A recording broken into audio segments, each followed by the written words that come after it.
Welcome back. It's me, Lou. I'm here for another action figure unboxing and review. So, the new Masters of the Universe live action film is upon us. And with it comes a lot of awesome toys, and I am hyped. Today we are going to be featuring some of the great heroes from this film. So sit back, relax, and let's get this party started. Alright, so now it's time to get up close and personal with some of the heroes from the new Masters of the Universe movie. Alright, so today is June 4th, 2026. It's a Thursday. I saw the movie last night and I enjoyed it. I thought it was a fun film. I grew up on the original toy line in the 80s. I think I was in kindergarten when Masters of the Universe first came out. He-Man was my first action figure in that line, and I just have such fond memories of the cartoon and of the toys. So yeah, I enjoyed the film a lot, and I think these new toys are fantastic.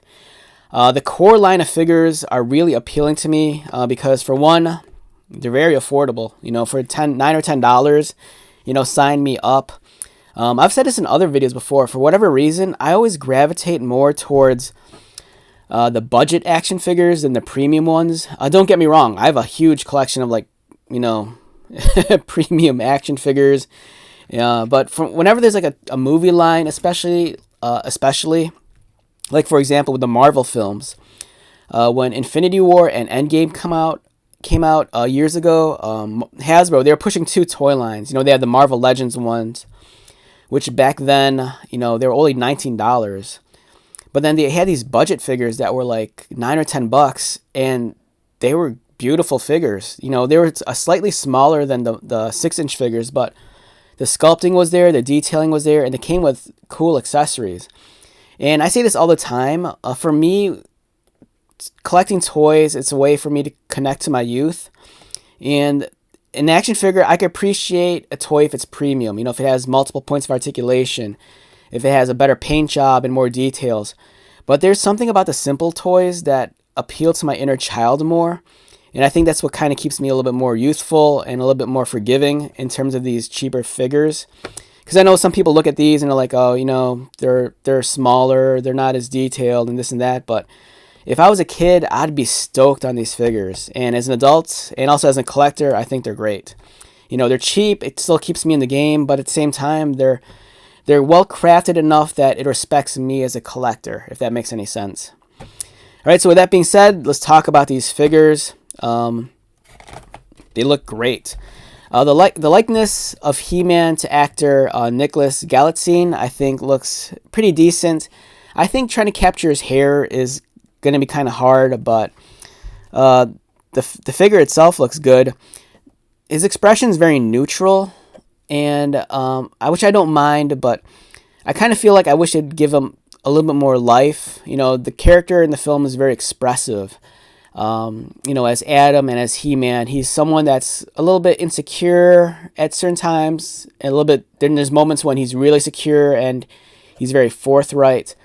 And this expression is just very plain and neutral. I kind of wish it would lean to like giving him a little bit more, just a little bit, teeny bit more of emotion. But the sculpting looks good. The detailing looks great. He comes with the power sword. He's He-Man. He's the most powerful man in the universe. And then on the back, oh man, I didn't notice this because I reviewed some of the villains already, and I didn't realize they gave you tech specs, much like the old Transformer figures. You know, they give you his strength, which is maxed out. His combat is maxed out. His intelligence, I kind of feel like in the movie it could be a little bit higher because he works in human resources in the real world. And I think if you work in human resources, I think your emotional intelligence should be pretty high because you have a lot to juggle in terms of dealing with people, especially in an office job. So I think they don't give him enough credit here. Magic, this seems about fair. And tech, that seems about fair also. Tila was portrayed by actress Camila Mendez. The hair color here, it feels like it's a lot darker in the film, and I kind of feel like the hair color here is more so to appease OG fans, because, you know, the original toy, she's kind of like a redhead in the cartoon and whatnot, and early on in the film when she's younger, her hair is very red, but as an adult, it seems much more darker with more so reddish orange highlights. The sculpting looks good. Again, much like He-Man, I kind of wish this had a little bit more expression. I don't think this is the most flattering look for her, but it does a decent job. I still think the figure his likeness is pretty spot on. I just kind of wish they'd inject more life and personality into the presentation of the face. The paint application looks good. It's kind of like a metallic gold. She comes with her sidearm and her sword. Her pants kind of has almost like a white pearlescent look to it, which in the film is kind of different because in the film it seems a little bit more matte. But I could appreciate this on the figure. It makes it look a little bit more nicer, and it kind of raises it to like a premium appearance, yet being a budget figure. On the back, her strength, it seems like it's about fair. Combat, of course, it needs to be maxed out. She's the daughter of Man-at-Arms. Intelligence, I kind of feel like it should be at least a point higher. That's what I kind of feel. Magic, she's not magic wielding. And tech, I kind of feel like tech could be higher also. But yeah, great looking figure. And then we come to Mechanic here. Very, very cool looking figure and very cool character in the film. And it's kind of weird. They give you like an additional accessory to make his neck longer, which is kind of neat. What's gone is kind of like the telescoping feature that the original toys had. If you ever had the original Mechanic, you'll remember, I think it was a turn of the waist and then his head would pop up. This one seems like more so you have to just detach the head and then add the additional neck joint underneath to give it more height. But at the same time, I think with the ball joint, it allows for more articulation. And if you've seen the film, he really puts his head and his neck to use as he whips it around. And then he also comes with a sidearm here. He retains that color scheme. I enjoyed in the film that the character designs, they weren't 100% accurate to what we saw in like the original toy line or in the cartoons, but they did enough there where you could tell that they're paying respect to it. Even though I'm a big fan of the original Masters of the Universe film that came out way back when, the character designs were very, very different than the toy line or the cartoons. And, we see that often enough in anytime they adapt a video game or a comic book or a toy line to a movie. It feels like Hollywood or the designers have to inject, their own 2 cents and redesign, the characters. But my attitude is, if the wheel isn't broken, don't fix it. And I was kind of glad to see that, with the Masters film, they're very respectful of paying the source material respect, or being true to it.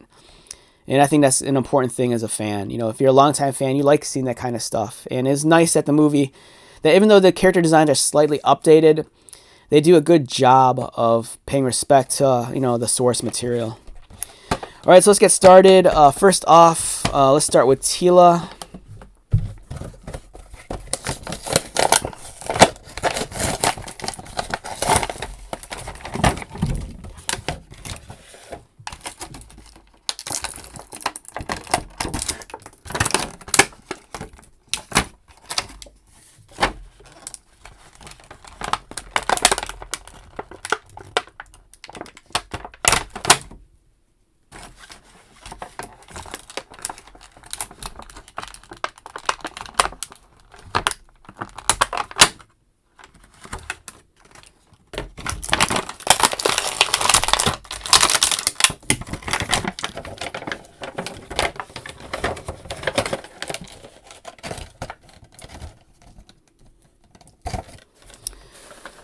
All right, so we have Teela here.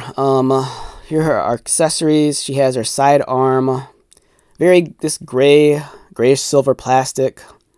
It looks, looks kind of cheap, but for what it is, it works. The sculpting is pretty decent. And then I think she has a holster. Unfortunately, the holster is not functional. For a moment, I thought you'd be able to deposit the sidearm into the holster, but that's not the case. The sword here is nice. It's a little bit warped from the being in the package, but you can easily resolve this.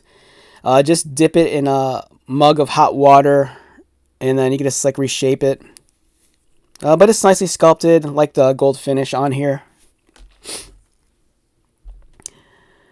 And here is the figure. Again, there's something off with the face. I don't know if the eyes are painted like slightly crooked or something, but the likeness is kind of there, but it's not, if that makes any sense.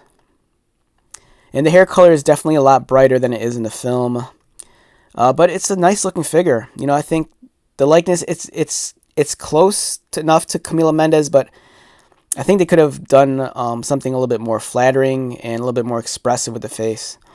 Again, I appreciate the gold finish on the armor plating, the white pearlescent look on the pants, nice detailing. Again, if you're a hobbyist or customizer, I kind of feel like you level up this with additional paint and like a wash. You have the wrappings around the boots. Slightly smaller figure than the other figures I reviewed in the core line. In terms of articulation, her head is on a ball joint. Arms move up. They go outward. Swivel, bend, swivel at the waist. Yeah, and great figure. Nicely done. I kind of wish I bought that 4-pack that Amazon has, because I think right now that might be the only way at the moment you could get Man at Arms. And that kind of pisses me off because I didn't know about the 4-pack until just recently. But yeah, great looking figure. And here she is all decked out, ready to go. Whoops, I have this backwards. So her right hand has the trigger finger. And then the other hand can wield the sword. Up next we have Mecha Neck. Alright, so the original Mecha Neck toy from the 80s, I kind of feel like really embodies what the original toy line was about. You know, it was about fantastic characters, colorful characters, and then this really cool play features. You know, some characters had cool play features, and Mecha Neck was one of them. As a child, I thought it was kind of cool how he had that telescoping, or that telescoping neck, or is it more it's kind of like a periscope, you know, and I dug that a lot.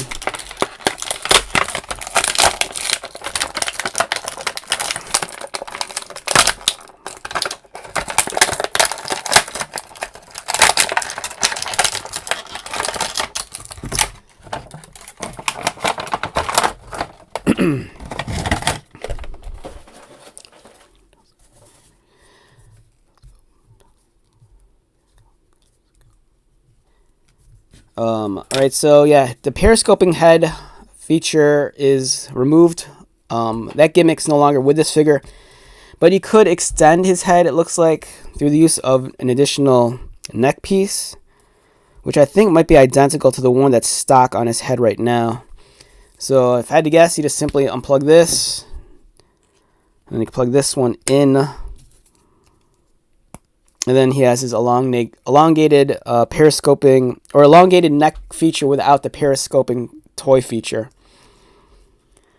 Only complaint is that I kind of wish it matched the silver on the neck, so it looked a little bit more uniform. But, you know, for what it is and the price point, I don't mind all that much.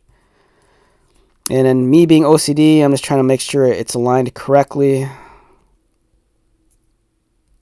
There you go. I think that's right. Is that right? Yeah, I'm just trying to align the texture, because the texture is not the same all the way around. One part is definitely the front.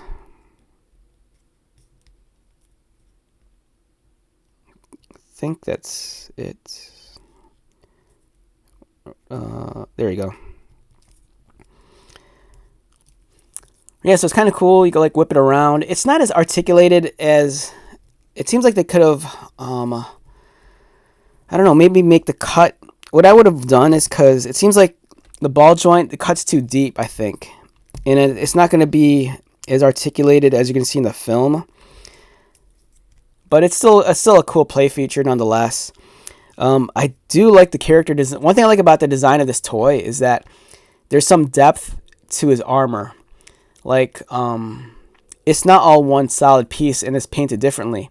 The red armor piece here is actually placed over underneath, and there's some depth going on here, which I think is really, really cool. It's kind of a nice feature for a budget figure. Because if you think about it, they could have just cheaped out and made this all one piece and just paint this red. But this red piece here is actually separate from the piece underneath it. And I don't know how that's attached. It might be plugged in and glued in or something. But yeah, that's pretty nice. Sculpting is good. Let's move this aside. Let's get him back into focus. Yeah, he does not want to focus either. Oh, there you go. Yeah, so it's a nice figure. Sculpting is really well done. The articulation, again, very stock and standard.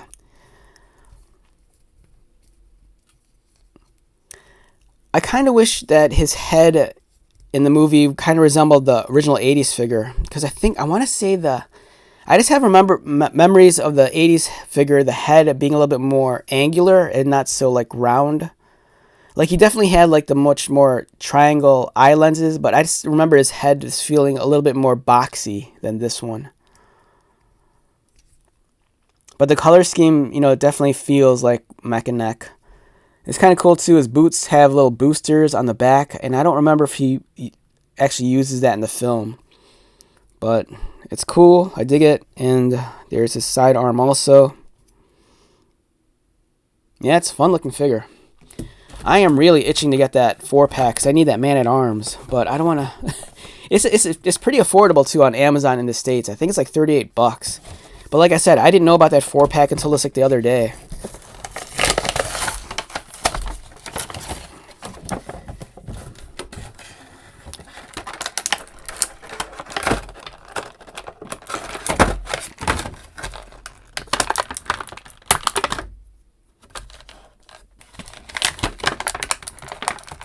Right, so this is a very random thought I just had, and it shows kind of how stupid I am.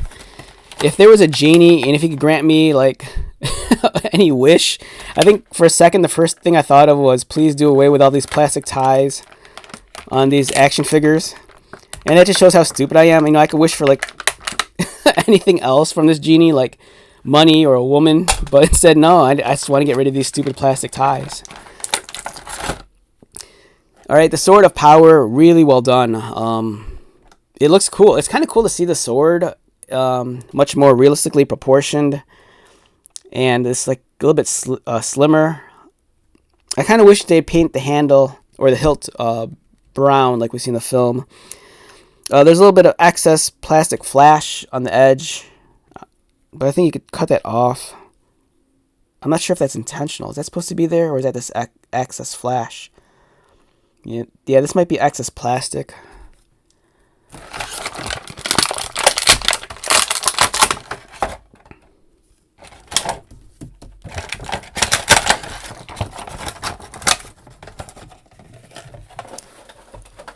And then we have He-Man, as he's portrayed by actor Nicholas Galitzine in the new 2026 film.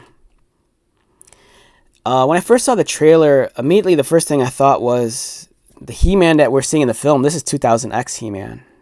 The design elements are 2000X, which I'm a big fan of 2000X He-Man. For me, even though I grew up on the 80s, I'll take 2000X over the original line any day. Not in terms of the toys, but just in terms of the character designs. 2000X didn't have the deep cut of characters that the original line had, but I loved it, the way the characters were designed, and I kind of liked how they were a little bit more dynamic and anime inspired. I love how the fact that you could store his sword on his back. I feel like that's an important feature. The figure's well done. Again, much like any figure in this line, if you're a hobbyist or customizer, lots of room to level up this figure. There's a lot of details here that are unpainted that you can really paint and bring this character to life. Yeah, he does a good job of just looking like He-Man. The core figures are kind of interesting because they're not bulky like the Origins figures. The Origins figures has that 80s aesthetic where they're very swole and top heavy. These are a little bit more, they're roughly around the same height, but the proportions are a little bit squat, so they kind of have a weird, almost like caricature kind of look to it with the larger heads. I kind of feel like the heads here are 15% larger than what they should be to make this thing look realistic. But for me, it just works. It really conveys that this is like a toy, especially one that's aimed at kids. The loincloth piece here is detachable. You can see this unclasp it there. The head rolls around. Arms are articulated. Elbow swivel. Very stock and standard, and it's a cool figure. Again, I'm stoked on these $9 toys. I think they're awesome. I miss the days of like cheaper toys. It pains me. I know people complain a lot about it, and I'm one of those people that complain about it too. Like pre-pandemic, I was cool with paying like $19 for an action figure. Nowadays, you're paying like $25 to like $35 for a figure, and it's one of those things where it's like, I might like the character, but do I like it enough to pay like $35? For example, I saw some of the McFarlane Supergirl figures. And those are box deluxe figures. They come with a lot more accessories, and I think they're great. But then it's like I pick it up and it's like $35. It's like $30 for a deluxe McFarlane figure is like a sweet spot. I think $35 is pushing it. And for me, paying $9 or $10 for something like this, it meets my expectations, and I think if anything, they exceed it.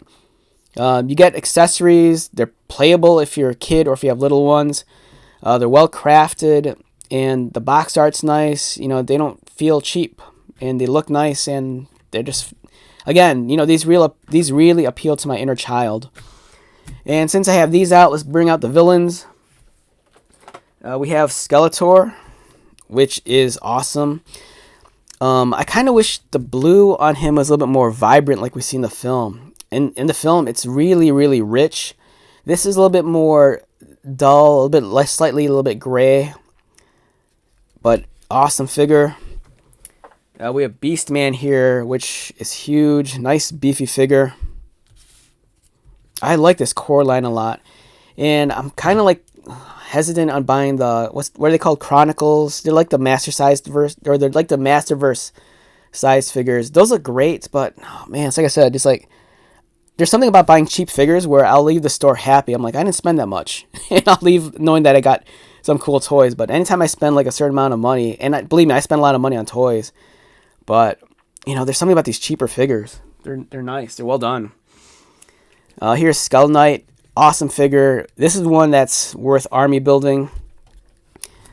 And then just for the heck of it, let me grab some of these. We have the original Origins He-Man from 5 or 6 years ago. And you can see what I'm talking about. They're roughly they're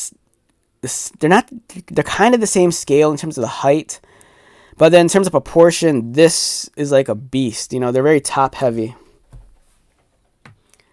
And then like I mentioned earlier, I kind of feel like the movie designs really taking cues from 2000X.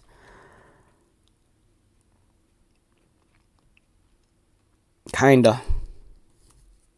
I really want to pull out my older 2000X OG figure. It's like in a bin somewhere, but yeah, I'm a fan of 2000X. I think it's great, and this figure, it's cool. There's something about this figure too. When I look at it, it kind of reminds me of Dar the Beastmaster. If you're like a kid who grew up in the 80s, I was talking to my buddy about this last night after we saw the film. I'm not sure how kids nowadays or even teenagers are going to react to Masters of the Universe, because much like the actors, they mostly know the characters through the memes. There's the Skeletor meme. There's the viral He-Man video from Four Non-Blondes. But, in the 80s, growing up, we were like up to our necks in like fantasy and barbarian films. It's like, for whatever reason, coming off the late 70s and the 80s, that's all we had. So many. We had Conan the Barbarian. We had Crawl. We had Call the Conqueror in the comic books. We had Dar the Beastmaster. From the bodybuilding world, they were the Barbarian Brothers. They were twins that were like these beefy, swole meatheads, but then they were doing they were called the Barbarian Brothers because they looked like barbarians. And when I saw this, my first thought was, this kind of reminds me of Dar the Beastmaster. You remove the harness, and then it becomes Dar. But yeah, there's something very, very cool about the core line of figures. The new Masters movie, I enjoyed it. Let me know down below if you liked it. For me, it's cool. It gives us more toys, and I'm hoping that the movie's successful enough that we'll get another movie and more toys out of it. Masters of the Universe, when it came back at retail 5 or 6 years ago, I thought it was going to be a one and done thing. I thought they'd just do a couple of waves with Origins and that'd be the end of it. But no, here we are 5 or 6 years later, and Mattel's still pushing He-Man, and it's great. It doesn't have the longevity, or in the past, it's never had the longevity of Star Wars or Transformers. Transformers is a property that's been around, I think, almost nonstop since since '84. I think there might have been a couple of moments in Transformers history where there were like dark times and it was kind of like non-existent.